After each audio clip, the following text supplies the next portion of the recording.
Welcome back to SleeplessRonin Plays, an unboxing video.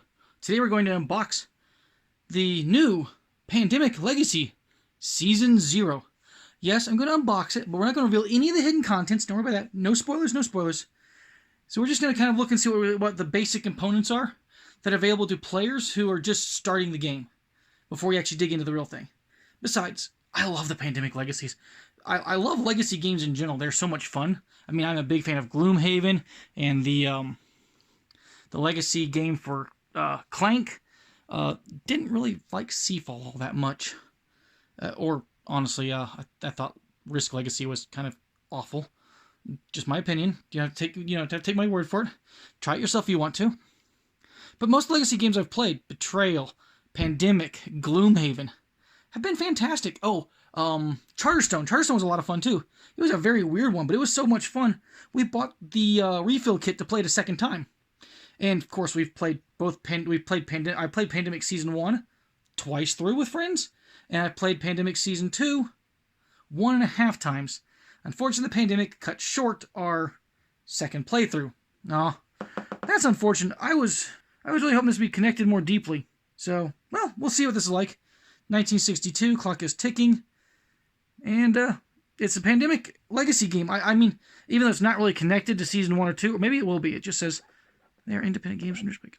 Yeah, we'll see. I really hope this does bring in some connections to that, and I'm really hoping they're going to work on a Pandemic Season 3 still, because I'll tell you what, I love the fact that Season 1 and 2 are so connected. I loved the storyline. It was so much fun. I have never been. I'm not sure I've ever been that enthralled by games before. I love board games, but those games were uniquely awesome. And it's so hard to not want to give away spoilers from it. I'm not going to, because seriously, if you haven't played the Pandemic Legacies, play them. Yeah, you might be afraid that if you complete the game in 12 sessions, you're all done with it. But there's almost no way you're going to complete the game in 12 sessions. You're going to get more games out of it than that. And it's worth it. It is so worth it. I remember reading a study a while ago that an average board game only gets about 12 plays in its lifetime. So if you get more than 12 plays out of a game, even in its legacy, and you're changing it, it doesn't matter. You're still getting your money's worth. You're still getting your awesomeness worth. You're still getting to enjoy a truly fantastic game. Okay, what do we have here? Didn't open any doors in the dossier or the safe boxes and tell you to instruct to do so. Debrief book. There are 2 books. The rule book and the debrief book. Read the rule book, but not read anything from the debrief book. Gotcha. That kind of reminds me a bit like Gloomhaven, where you go read this passage or not, so forth, yeah. Legacy deck. 2 parts. Part with 1, open part 2. That's kind of cool. That's different. Yeah. Sweet.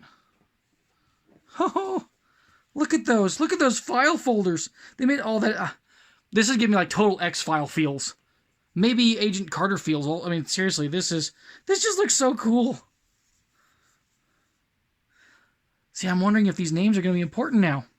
Because they got the dates. Sabic, Hernandez, Sabic, Cooper. Got the date 60, 61. Oh, this is so cool. Oh, wow, look at number 14. If you're finding a way to go above 10, open this door. Sweet. Oh, I love this stuff. I told you, I find these games just gorgeous. They're so cool. Morris, Hernandez, Samuel, Morris, Cooper, Morris. Oh, I love these file folders. They are so sweet. Oh, look at the detail on the rule book, too. It's the same way. Department of Sabotage Field Manual. What? Yep, we got spaces for rules. Oh, yes. I want to play this. I want the pandemic to be over in real life so I can go play Pandemic with my friends in real life that's not affected by a pandemic. Oh, nope, not going to open that at all. You're not even going to see in there. No. That's where you record your stuff. That's all you get to know. That's it. Character portraits. Those are dour. Those are really dour. Huh, okay. Oh, you can decorate them. That is... Oh, man. I want to play with the Canadian beard. Hey? You hosers. Okay. That may be the silliest thing I've seen in a pandemic so far. I'm laughing about that one. Oh, that's just funny. Allies cover operations. I almost read Allied COVID operations. Yeah, I know, it's all on our mind, isn't it? Terrifying. But look at this. Surveillance. What is this game about? Oh, I want to play this so much. Look at these little America stickers, little whatever those are. Top secret intelligence file. Your quick, your info cards. That's actually better than what they've done in the previous pandemics, where you've gotten 2 cards. This one having all the initial rules on one side and all the add-on rules on the other side. That's a better way of doing it. That's what they should have done that for the previous ones. Personnel and intelligence. I guess I like save folders, which actually is pretty cool. Oh wow! Look at these tokens in this thing. These are wow. These are nice. Let's take a look at some of these things. Let's get into this baggie. Oh, maybe we shouldn't get into the baggie. You know what? I'm not going to get into the baggie. I don't know yet, so I'm going to leave it alone. They look like... Can you see these well enough? We got our pawns. We got like a little tracker thing. We got... Wait a second. What is that? Is that a building? Maybe it's like a hospital or whatever? Or a secret base or that? Remember this, make me think about the old smallpox vaccine thing, which if you watched X-Files, it's like this little 6-chambered thingy. I don't know. I wish I could open it, but I'm not going to. There are men's. We have vans and battery pylons? I don't know what that is. I don't know what that is. We can definitely make out the vans. Oh, whoops. I kind of want to paint one up as a mystery machine. Doesn't that look kind of like a Scooby-Doo mystery machine a little bit? Oh. Russia, Star, Global, Russia.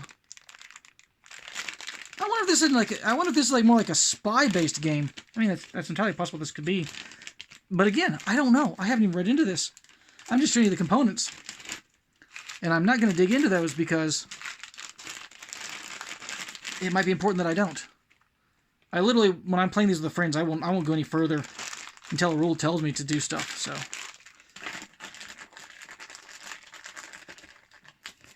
We got our decks.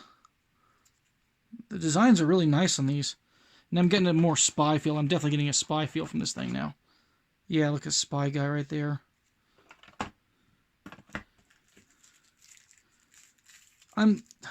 Passports. These are passports. These gotta be your character things or whatever, your character folios. But they're little passports. That's so cool. I want to get into the package, but I'm not going to. Warning. This opens the bottom of the operator's deck. Turn this deck over. Operations deck.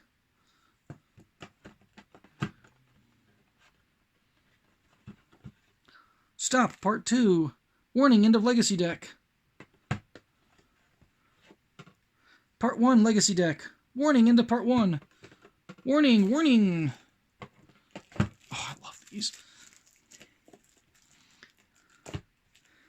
Okay. Underneath we've got 8 secret boxes, and none of them are opened and destroyed in any shape, way, or form, which is awesome to see. And then we've got our map. I'm actually not even going to undo this thing completely. Or should I? It's just a map. We'll take a look at the map. We'll unfold the map. We will unfold the map.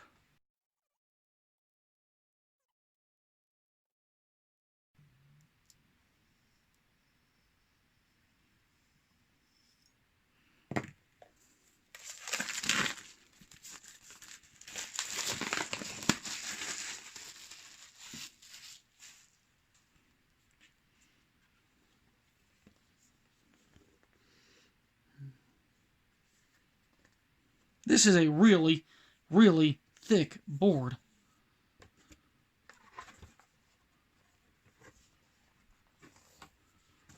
once I get this all figured out.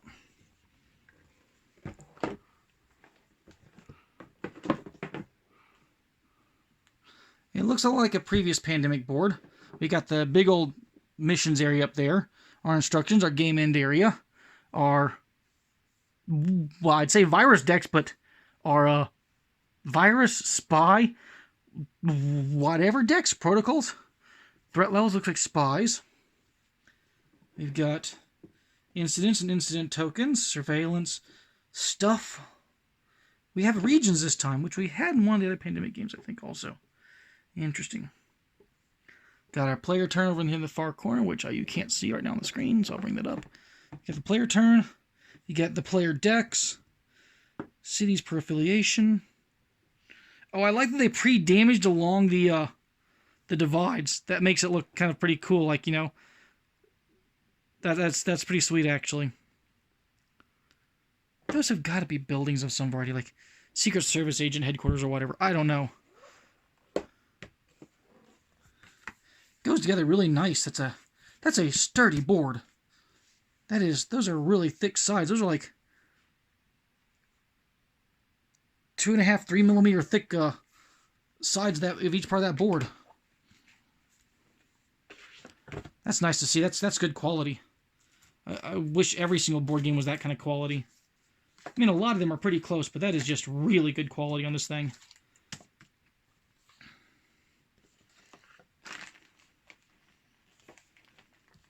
Now, this is amazing looking. I want to play this so much. I can't wait until I can. Because I know the way we'll do it. We'll play this thing like 5 nights a week until we get it done. We won't play the other nights because we'll be watching like football or we'll be like playing role-playing games or whatever whenever like, the world is back to normal. But other than that, many nights a week are going to be dedicated to this thing. I can really promise you that. Yeah, that is sweet. If you enjoyed the video, hit like and subscribe. And we'll catch you next time for the next unboxing or the next how to play video. This is Sleepless Ronin, out.